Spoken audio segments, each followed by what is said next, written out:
আসসালামু আলাইকুম গাইস, তোমরা সবাই কেমন আছো? আলহামদুলিল্লাহ, আমি তোমাদের খুবই ভালো আছি। তো গাইস, আজকে আমি যাচ্ছি আমার নানা বাড়ি শরীয়তপুর। তো আমি আর আমার আম্মু অ্যান্ড আমার নানু আর আমার খালামুড়ির সাথে যাচ্ছি। তো এখন আছি সরাইঘাট। তো এখান থেকে ওই পার যাবো নৌকা দিয়ে, তো তারপর বাস উঠবো। তো দেখবো পানি কীভাবে বাড়ছে, সারা দেশে এই পানি বাড়ছে, বন্যা আবার শুরু হয়ে যাচ্ছে। তো দরকার জানি পুরো স্বাভাবিক হয়ে যায়। তো দেখো বুড়িগঙ্গা নদীর পানি কতটা বাড়বে। তো ভালো থাকবে, সুস্থ থাকবে। তো গাইস, এই যে দেখো বুড়িগঙ্গা নদীর পানি কি বাড়ছে, আর কম ছিল। তো এই যে দেখো লঞ্চ, তো এটাকে মেন বলা হয় সরাইঘাট।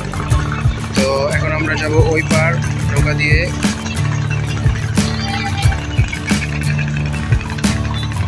তো গাইস, প্রচণ্ড পানি বাড়ছে বুড়িগঙ্গা নদীর।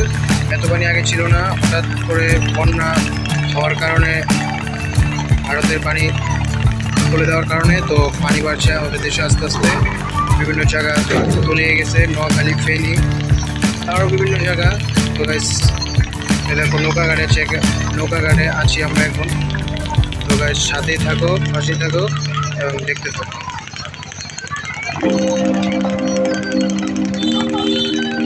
তো গাইস, এখন আমি নৌকা উঠে গেছি। তো এখন নৌকায় আছি আমি। তো এখন আমরা যাচ্ছি, সাথে আমার আছে আমার খালামুনি আর আমার নানু অ্যান্ড আমার আম্মু আছে। তো এখন যাচ্ছি, খুব ভয় করছে কারণ বুড়িগঙ্গা নদীর পানি প্রচণ্ড বাড়ছে। তো এই যেটা নৌকায় আছি, মাঝি যারা নৌকা চালাচ্ছে। তো এটা প্রচণ্ড পানি বাড়ছে। তো গাইস, দোয়া করার জন্য ভালো সুস্থভাবে যেতে পারি অ্যান্ড পাশে থাকো আর দেখতে থাকো।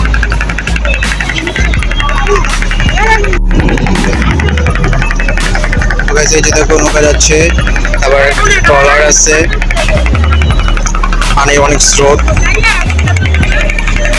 আমরা অবশেষে মাছে উঠে পড়লাম।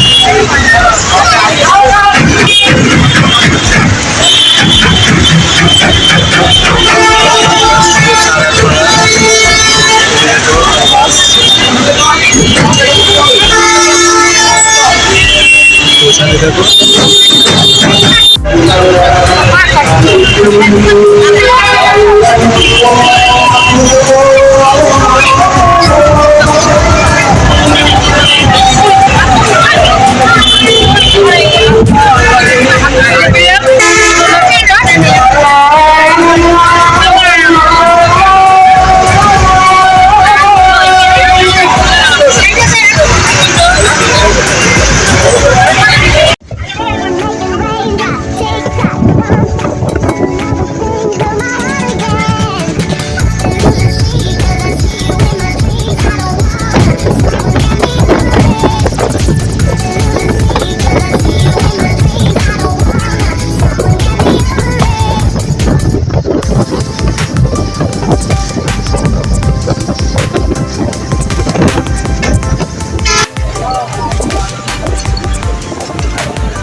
গাইস, এখন আমরা আছি পদ্মা সেতুতে।